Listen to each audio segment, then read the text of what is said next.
So in the last lecture जो हमारा चल रहा है हिस्ट्री के सीरीज में फर्स्ट फार्मा का,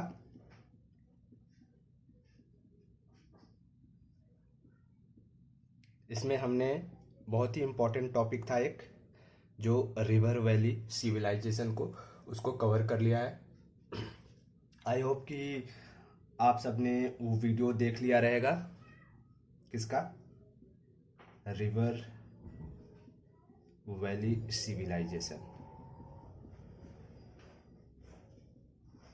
जिसमें हमने 4 जगहों के बारे में बात करी थी जहाँ पर कि हमारे नियोलिथिक एज की शुरुआत यानी कि प्रॉपर कल्टीवेशन या प्रॉपर सेटल्ड विलेज की एविडेंसेस पाए गए थे। वो 4 जगह क्या क्या है, एक बार मैं आपको थोड़ी सी क्विक रिवीजन करा देता हूँ।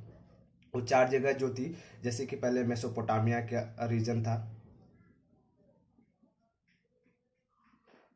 दूसरा जो था वो हमारा इजिप्ट वाला पार्ट था, तीसरा जो था वो हमारा इंडियन सब कॉन्टिनेंट का था, इंडियन सब कॉन्टिनेंट का पार्ट था, और जो चौथा था वो हमने देखा था चाइना वाला पार्ट।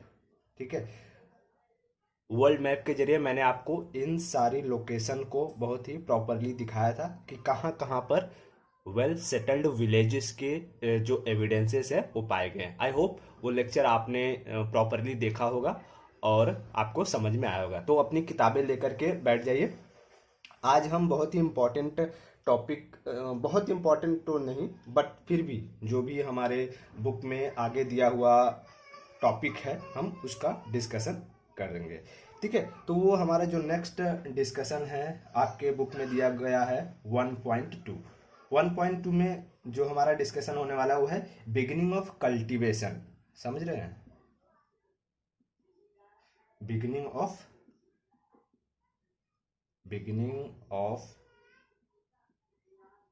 कल्टीवेशन। कल्टीवेशन का मतलब समझते हैं क्या होता है? कल्टीवेशन यानी खेती की, कल्टीवेशन का मतलब होता है खेती। और इसमें भी हम जो चीजें देखेंगे वो क्या है? Agricultural production. ठीक है, एग्रीकल्चरल प्रोडक्शन। ठीक है, ये हमारा टॉपिक है आगे का, ये जो आज के लेक्चर में हम डिस्कस करेंगे। एग्रीकल्चर मतलब कृषि, प्रोडक्शन मतलब उत्पादन, यानी कि बिगिनिंग ऑफ कल्टीवेशन में हम एग्रीकल्चरल प्रोडक्शन की बात करेंगे।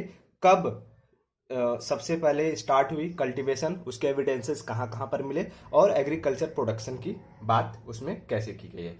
याद रखना, जब भी एग्रीकल्चर प्रोडक्शन या बिगिनिंग ऑफ कल्टीवेशन की बात होगी तो उसमें हमारे नियोलिथिक एज की भी बात होगी। Neolithic age. आई होप कि आपको ये टर्म समझ में आ रहा होगा, क्योंकि लास्ट जितने भी वीडियोज हुए उसमें मैंने बहुत ही अच्छी तरीके से मैंने आपको बताया पैलियोलिथिक एज क्या था, मिजोलिथिक एज क्या था और नियोलिथिक एज क्या था। तो हमने देखा है जैसे जैसे हम सेटल्ड विलेजेस की बात करेंगे, सेटल्ड विलेजेस की बात करते हैं, वहां पर हमें नियोलिथिक एज की शुरुआत की बात करनी पड़ती है।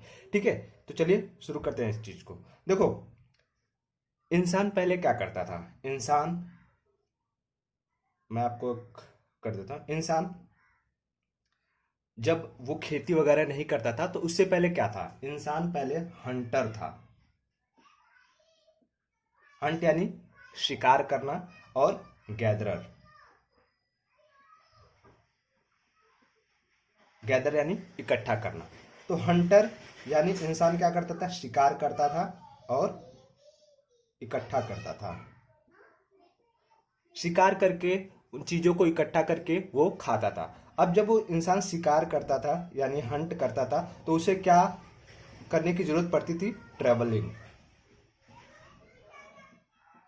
मतलब वो एक जगह, मान लो ये है, पहले यहां पर शिकार किया, बहुत समय तक रहा, यहाँ के सारे जो कि एनिमल्स अगर जब खत्म हो गए, एनिमल्स खत्म हो गए तो ये यहां से क्या मूव करेगा? जगह बी पर मूव करेगा। तो मतलब जब ये टाइम पीरियड चल रहा होगा, हंटर और गैदरर का टाइम पीरियड चल रहा होगा, तब किसान एक जगह, मतलब कि जो भी इंसान थे वो एक जगह रुक करके कोई काम नहीं करते थे, वो प्रॉपरली क्या करते थे, ट्रेवल किया करते थे, एक कॉन्टिनेंट से दूसरे कॉन्टिनेंट, एक जगह से दूसरी जगह। उसके बाद जब शुरुआत होती है बिगिनिंग ऑफ कल्टीवेशन की,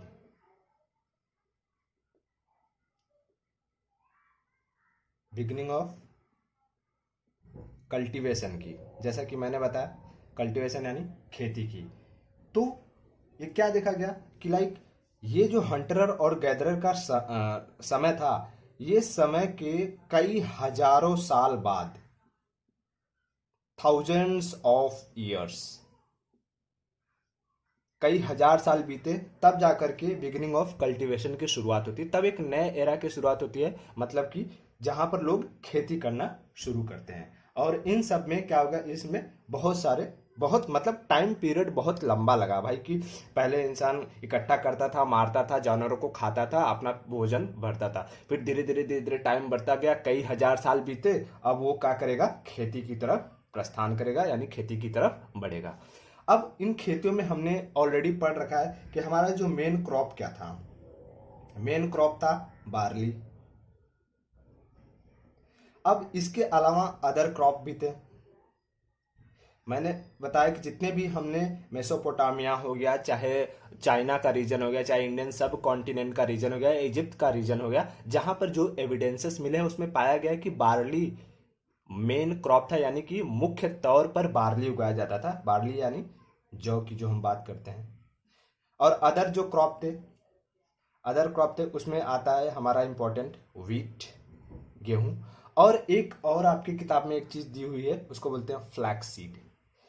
फ्लैक्स सीड का मतलब समझते हैं, फ्लैक्स सीड का मतलब होता है सन का बीज। सन का बीज यानी जो हमारे उत्तर भारत में इसे कहते हैं सनई। ठीक है, आई होप आप समझ पा रहे होंगे। तो ये कहीं कहीं पाया गया, नहीं तो हमारा जो मेन क्रॉप था, आपको याद रखना है कि ये मेन क्रॉप, मेन क्रॉप क्या था लोगों का, बार्ली, वो करते थे। ठीक है, चलिए आगे बढ़ते हैं। अब इसके बाद क्या होता है, हमने ऑलरेडी इस बात को, थोड़ा सा मैं ये जगह बना लेता हूँ, ऑलरेडी वैसे भी मैंने आपको ऑलरेडी ये डिस्कस कर चुका हूँ कि जितने भी एग्रीकल्चर की ट्रेसेस या नियोलिथिक एजेस, नियोलिथिक एजेस के ट्रेसेस यानी एविडेंसेस मिले हैं, वो हमें इन्हीं 4 जगहों पर मिले हैं। कौन कौन से, फिर से मैं एक बार आपको बता देता हूँ। मेसोपोटामिया, मेसोपोटामिया, उसके बाद दूसरा जो कि हमारा इजिप्ट, तीसरा चाइना, और चौथा वही इंडियन सब कॉन्टिनेंट, सब कॉन्टिनेंट। ठीक है, यहां पर वो हमें नियोलिथिक एज, यानी नियोलिथिक एज में जो सेटल्ड विलेज थे, और सेटल्ड विलेज कब हो गए, जब लोग एग्रीकल्चर की तरफ बढ़ेंगे, यानी कि खेती करने की तरफ बढ़ेंगे। इनके एविडेंसेस जो है हमें इन्हीं 4 जगहों पर मिले हैं। ठीक है, ओके। अब इससे पहले क्या हुआ होगा, समझिए कि नियोलिथिक एज की जो, और यही चीजें हमको क्या बताते हैं भाई, हमने बार बार एक ही चीज डिस्कस की है, जब भी एग्रीकल्चर होता है, नियोलिथिक एज की शुरुआत, यानी कि ऑनसेट ऑफ नियोलिथिक एज माना जाता है, यानी कि जहां भी इंसान रुक करके एक जगह पर खेती करना शुरू किया, वहां माना जाता है कि उसे new rise of neolithic age या onset of neolithic age. Onset, onset का मतलब होता है उसकी शुरुआत, ऑनसेट ऑफ नियोलिथिक एज माना जाता है। ठीक है, अब आगे बढ़ते हैं। अब देखो, मैं एक चीज और आपसे यहां पर डिस्कस करूंगा। आई होप आप अपना बुक लेकर के बैठे, मैं पॉइंट टू पॉइंट आपको चीजें डिस्कस करूंगा। आप जब बुक पढ़ेंगे तो आपको हर एक चीज समझ में आएगी कि मैं क्या कह रहा हूं। ठीक है, अब बात करते हैं। अब इस जो ये सब सारे हमारे जो पैलियोलिथिक एज था, मेसोलिथिक एज था और नियोलिथिक एज था, इससे पहले एज की बात करते हैं, यानी कि आज से करीब जो BCE थी, मान लीजिए ये है बिफोर कॉमन एरा, इससे करीब 11 या 12,000 साल पहले, 12,000 साल पहले एक समय पीरियड आया था, उसे कहते हैं ग्लेशियल पीरियड। ग्लेशियल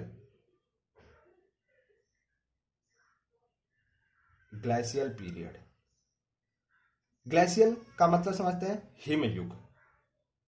हिमयुग यानी जो हमारी धरती थी, धरती पर मोस्ट ऑफ द जगह पर क्या हुआ था, सब जमा हुआ था पानी, यानी कि बर्फ के रूप में सब जमा हुआ था। ये जैसे कि ये पहाड़ है मान लीजिए, तो ये पहाड़ पे सारी बर्फ ही बर्फ, बर्फ ही बर्फ जमी हुई है। मतलब जितने भी लैंड फॉर्म थे, जितने भी भूभाग थे जमीन के, उसमें बर्फ ही बर्फ जमा हुआ था। और इन बर्फ जमे होने के कारण यहां पर जो एनिमल्स पाए जाते थे, एनिमल्स थे, उनकी जो साइज थी वो बहुत ही विशाल थी। इसलिए उन एनिमल को क्या कहा जाता था, जिग्नेटिक। क्या कहा जाता था, जिग या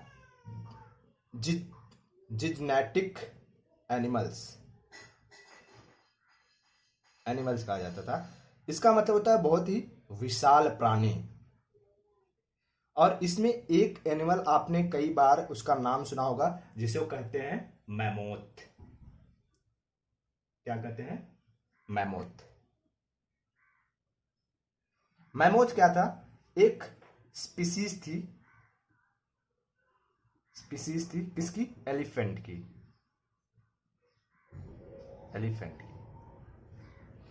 मतलब आज का जो एलिफेंट आप देख रहे हैं उससे कई गुना बड़ा होता था ये मैमोथ। और एक कौन से समय में पाया जाता था, ग्लेशियल टाइम पीरियड में, यानी हिमयुग काल में। ठीक है। अब जैसे हिमयुग काल है, कई वर्ष और बीतेंगे, कई मतलब 1000 साल बीते, तो इसका धीरे धीरे क्या होगा, अंत होगा। अब धीरे धीरे अंत होगा मतलब क्या होगा, ये जो जमी हुई हमारी बर्फ है, जो जमी हुई बर्फ है, वो क्या करेगी, धीरे धीरे पिघलेंगी। अब जब धीरे धीरे पिघलेंगी तो इनका जो ये जिग्नेटिक जो भी जानवर हैं, उनका जो अस्तित्व है वो खतरे में आ जाएगा। अस्तित्व खतरे में आ जाएगा का मतलब क्या है, कि वो धीरे धीरे समाप्त होने लगेंगी, एक्सटिंक्शन की तरफ बढ़ने लगेंगी। एक्सटिंक्शन की तरफ बढ़ने लगेंगी मतलब इनका क्या हो गया, विलोपन हो गया।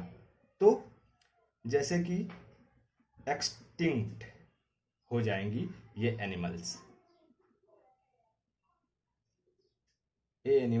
एक्सटिंक्ट हो जाएंगी।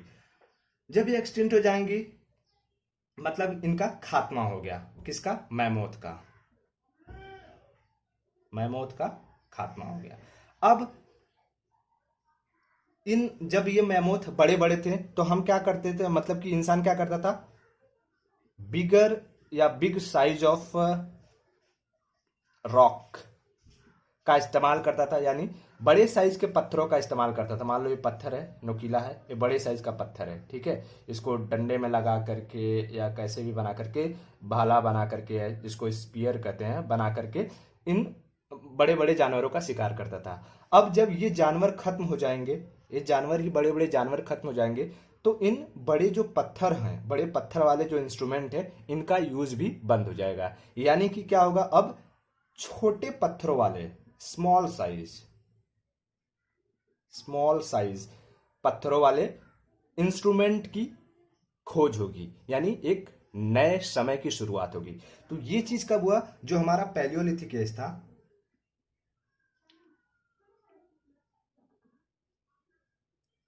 पैलियोलिथिक जो एज था, इसका जब लास्ट टाइम चल रहा होगा, लास्ट टाइम पीरियड, यानी कि मेसोलिथिक के स्टार्टिंग ऑफ मेसोलिथिक, क्या होगा, छोटे स्मॉल साइज के पत्थर, जिसे हम माइक्रोलिथ्स कहेंगे। याद रखिए एक टर्म, जिसे हम माइक्रोलिथ्स कहेंगे। इन पत्थरों का इस्तेमाल होगा क्या बनाने के लिए, हथियार बनाने के लिए इन पत्थरों का इस्तेमाल होगा। चलिए मैं अब आपको इसको डिटेल में थोड़ी सी बता देता हूं। हमने देख लिया बड़े पत्थरों का यूज खत्म हो गया, नए पत्थरों की शुरुआत होगी। और जब ये एनिमल लाइक जब हमारा ग्लेशियल पीरियड खत्म हो जाएगा, हमने देखा कि हमारा जो ग्लेशियल पीरियड था इसका एंड हो जाएगा, तब एक नए जो कि पीरियड, एक नए समय की शुरुआत होगी। उस देखो नए एरा, एरा बोलो या एपॉक, इसका मतलब भी वही होता है कि नया समय काल। उसे उसे क्या बोला जाता है? होलोसीन। होलोसीन, होलोसीन का मतलब हिंदी में होता है अभिनव युग। ठीक है, अभिनव युग, होलोसीन यानी नए समय की शुरुआत होती है। इसमें क्या होता है, एक ग्लेशियल पीरियड में जितना भी जमा हुआ पानी होता है ना, मतलब जमा हुआ जो बर्फ होता है वो पिघलने लगती है, और वो बर्फ पिघलने के कारण जितने भी वाटर बॉडीज होती हैं, वाटर बॉडीज, वाटर बॉडीज क्या क्या होंगे, जैसे कि हमारे रिवर्स, हमारे ओशियन, हमारे पॉन्ड्स, इनमें क्या होगा, पानी की मात्रा जो है बढ़ने लगेगी, वाटर लेवल इंक्रीज करने लगेगा। वाटर लेवल इंक्रीज करेगा तो क्या होगा, डिफरेंट डिफरेंट वाटर के जो एनिमल्स होंगे लाइक फिश और अदर छोटे मोटे जानवर, स्मॉल एनिमल्स, भरपूर मात्रा में पैदा हो जाएंगे।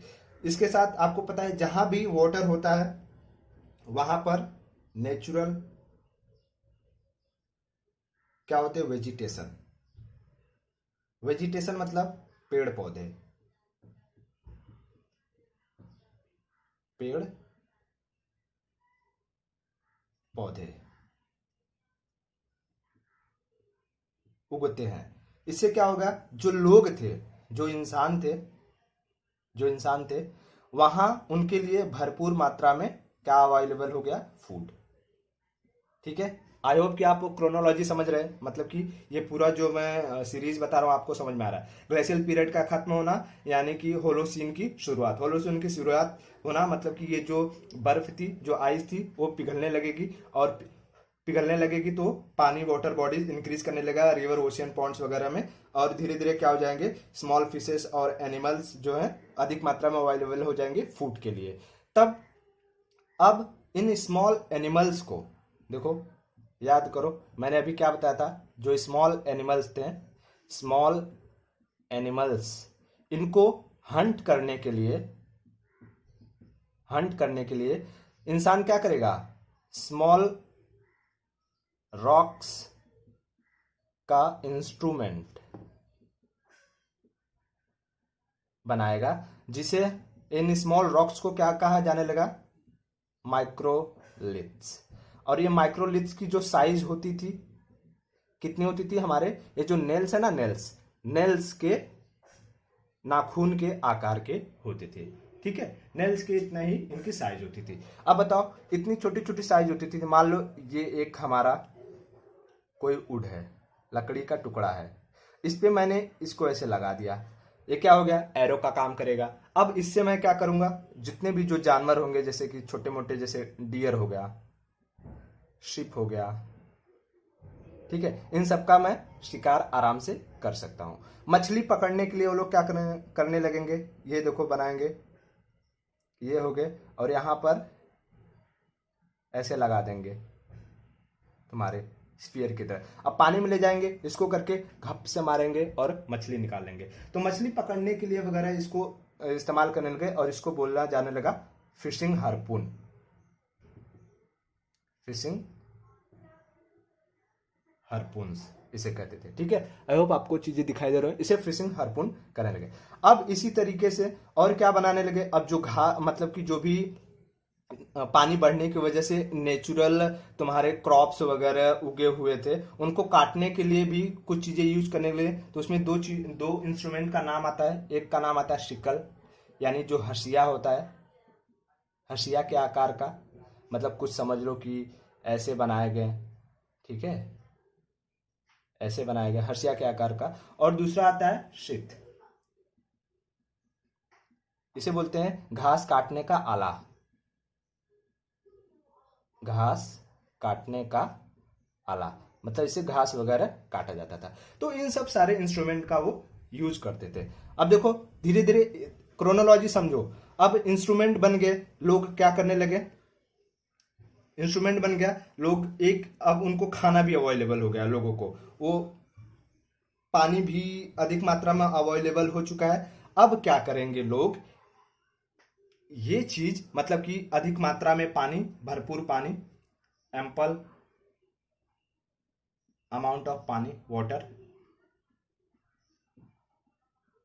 ठीक है, एम्पल अमाउंट ऑफ वाटर जो इनको अवेलेबल रहेगी, एम्पल अमाउंट ऑफ लिखो या प्लेंटी लिख देते हैं, plenty amount of water, plenty amount of water जो रहेगा वो अवेलेबल होगा। तो इससे क्या होगा कि natural cereals, naturally grown cereals, ठीक है, नेचुरली ग्रोन सेरल्स जो कि दिखाई देंगे, मतलब मिलेंगे उनको। तो इससे क्या होगा कि भाई उनको अब इधर उधर जाने की जरूरत नहीं पड़ेगी। सेरल्स में EALS होता है, ठीक है, ये होता है सेरल्स, CEREALS, ठीक है, ग्रोन सेरल्स, या सेरल्स मतलब अनाज होता है यार, अनाज, ठीक है, नेचुरली उगे हुए अनाज मिल जाएंगे तो उनको इधर उधर जाने की कहीं जरूरत नहीं पड़ेगी। तो इससे क्या होगा कि ये क्या हो गए, मजबूर हो गए, मतलब अब मजबूर क्या हो गए, इंसान एक जगह लंबे समय तक, लॉन्ग टाइम पीरियड तक एक जगह रुक करके रहेगा। मतलब कि जब एक जगह रुक करके रहने लगा, यानी क्या होगा कि अब वो एग्रीकल्चर करेगा, एग्रीकल्चर करेगा, एग्रीकल्चर करेगा, एग्रीकल्चर के साथ साथ वो क्या करेगा, animal husbandry, animal husbandry, husbandry का मतलब होता है कि इनका पालन वालन करेगा, ठीक है, जैसे शिप हो गए, गाय हो गए, भैंस हो गए, इन सबका क्या करेगा, पालन करेगा अपने रोजमर्रा की जरूरतों को पूरा करने के लिए। अब इसी को बोला जाता है भाई कि राइज ऑफ नियोलिथिक। मैंने पहले ही बताया था, जहां हम एग्रीकल्चर की बात करेंगे वहां पर नियोलिथिक की बात आएगी ही आएगी, ठीक है, ये चीजें होगी। अब देखो इन सबका जो टाइम पीरियड लगा बढ़ा, इसको ना एक नाम दिया गया जिसे कहा गया नियोलिथिक रिवोल्यूशन, रिवोल्यूशन। बता ये टर्म कौन था, एक ऑस्ट्रेलिया का एक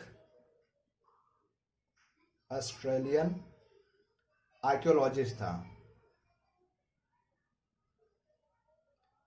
उनका नाम क्या था जानते हो, उनका नाम था गॉर्डन, GORDON, गॉर्डन चाइल्ड।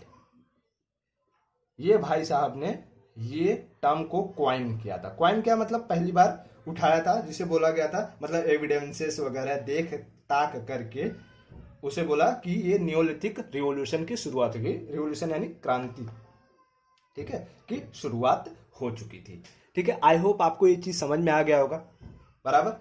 मैंने ये चीज पूरा टॉपिक समझा दिया प्रॉपर अच्छे से। अब आपको एक छोटी सी जानकारी, फन फैक्ट दे देता हूं जल्दी से, और फिर हम इस टॉपिक को यहीं खत्म करते हैं। अब देखो, अब मैं आपको एक बात बताऊंगा कि हम हिस्ट्री पढ़ रहे हैं और इसमें मैप से हिस्ट्री ना पढ़े, ऐसा कुछ हो ही नहीं सकता। जैसे मैं आपको एक जगह बताऊंगा, पैलेस्टीन, आपका सर चकरा जाएगा, सर आप क्यों बता रहे हैं पैलेस्टीन। अब ये बताओ पैलेस्टीन कहाँ है, मैं बताऊंगा ये पैलेस्टीन इजराइल में है। अब आपको पता ही नहीं इजराइल कहाँ है, मैं पैलेस्टीन की बात क्यों कर रहा हूं, ठीक है। तो चलो मैं आपको वर्ल्ड मैप, अपना प्यारा सा वर्ल्ड मैप जो है उसको दिखाई देता हूं, उसके बाद हम बात करेंगे। ये देखिए, आई होप आपको ये वर्ल्ड मैप दिख रहा होगा। अब देखो ये जो एरिया है ना, यहाँ पर इसको, ये पूरा का पूरा एरिया है मेडिटेरियन सी, मेडिटेरेनियन सी है। ये तो है यूरोप, ठीक है, ये यूरोप है, ये मेडिटेरेनियन सी है, और ये अफ्रीका है, ठीक है। तो इससे, और यहाँ पर जो कि आपका तुम्हारा ये सऊदी वऊदी की अगर बात कर लेंगे तो ये सऊदी वगैरह यहीं पर पाया जाता है, और ये रेड सी है, ठीक है, ये जो पार्ट है, तो यहीं रेड सी और मेडिटेरियन सी से लगे हुए ये पार्ट में, इसको बोलते हैं यहाँ इजराइल, इजराइल। और इजराइल में एक स्टेट है पैलेस्टीन, पैलेस्टीन। मैं इसकी बात क्यों कर रहा हूं, क्योंकि पैलेस्टीन में ना एक शहर है जिसका नाम है जेरिको, जेरिको, ठीक है। यहां पर क्या मिला है, 9000 साल पहले, मतलब कि 9000 BCE एविडेंस मिला है कि यहां पर सेम थिंग, वही नियोलिथिक एज, यानी settled villages, settled TELED villages, and जो कि एविडेंस ऑफ कल्टीवेशन, मतलब कल्टीवेशन के इनको एविडेंसेस मिले हैं 9000 साल पहले के, बिफोर कॉमन एरा के, ठीक है। तो यहां पर क्या पाया गया, अब देखो, आई होप ये चीज आपको क्लियर हो गई होगी कि ये लोकेशन सबसे पहले इंपॉर्टेंट लोकेशन है, तो आपको ये चीज दिखाई दे रही होगी, ठीक है। अब मैं आपको फटाफट बता देता हूँ कि जो जेरिको है, जेरिको में ऐसा बोला जाता है कि जब एक्सकेवेशन किया गया, यानी खुदाई का काम किया गया, तो यहाँ पर जो ट्रेसेस, जो एविडेंसेस पाए गए, बताया जाता है कि यहाँ पर ना गांव की शुरुआत हुई थी 9000 साल पहले, मतलब कि सेटल्ड विलेजेस बनाए गए थे 9000 साल पहले। लेकिन इन सेटल्ड विलेजेस में जो सोसाइटी बनी होगी, सोसाइटी मतलब कि इसको बोलते हैं well neat society. Well neat का मतलब होता है जो पूरी तरीके से डेवलप्ड हो, वो सोसाइटी बनी हो वो कुछ 8000 साल पहले BCE। देखो ये कंसेप्ट, टाइम पीरियड का कंसेप्ट मैंने बताया अपने एक लेक्चर में, आप वो प्रॉपर्ली देख लेना कि कैसे होता है जब हम BCE की बात करते हैं, ठीक है। इसमें मेरा टाइम वेस्ट हो जाएगा, मैं ये चीज नहीं एक्सप्लेन करने वाला बार बार, ठीक है। 8000 साल पहले ऐसा वहां देखा गया कि जो गांव था, मान लो ये गांव है, ठीक है, ये विलेज है, तो इस विलेज के चारों तरफ क्या था, एक प्रोटेक्टिव वॉल, ऐसा खुदाई में पाया गया। और इस वॉल, जो प्रोटेक्टिव वॉल था, यहां पर वॉच टावर के एविडेंसेस, मतलब कि जहां पर लोग खड़े होकर के इस गांव की देखभाल कर सकते थे, ऐसे वॉच टावर वगैरह की शुरुआत हुई, मतलब कि एविडेंस मिले हैं। यहीं पर एक जगह और है, एक जगह मतलब कि इसी जो हमारे जेरिको है, जेरिको के पास ही, चलिए मैं इधर बता देता हूं, जो था जेरिको जो था, इसके पास ही एक और जगह मिली है जिसका नाम है हमारा कि गिलगल, ठीक है, गिलगल, ये भी एक जगह है। यहां पर क्या पाया गया कि जैसे जब खुदाई हुई तो वहां मिला कि जो घर है उन घरों में ना लाइक हम चूल्हा जलाते हैं तो हमें, जैसे हमारा जो चूल्हा हम जलाते हैं तो वहां पर आग वाग लगी रहती है, तो आग लगी हुई कुछ ट्रेसेस मिले कि यहाँ पर जैसे लोग खाना वगैरह पका रहे थे, तो वहां पे इनको फिग यानी अंजीर मिला। और इस अंजीर को जब उन्होंने लेबोरेटरी में जब टेस्ट किया ना, लेबोरेटरी में जब जाकर के उन्होंने टेस्ट किया ना, तब क्या इनको पता चलता है, पता है कि वहां के जो लोग थे इस अंजीर को, फिग को कट करके इसकी प्लांटेशन भी करते थे,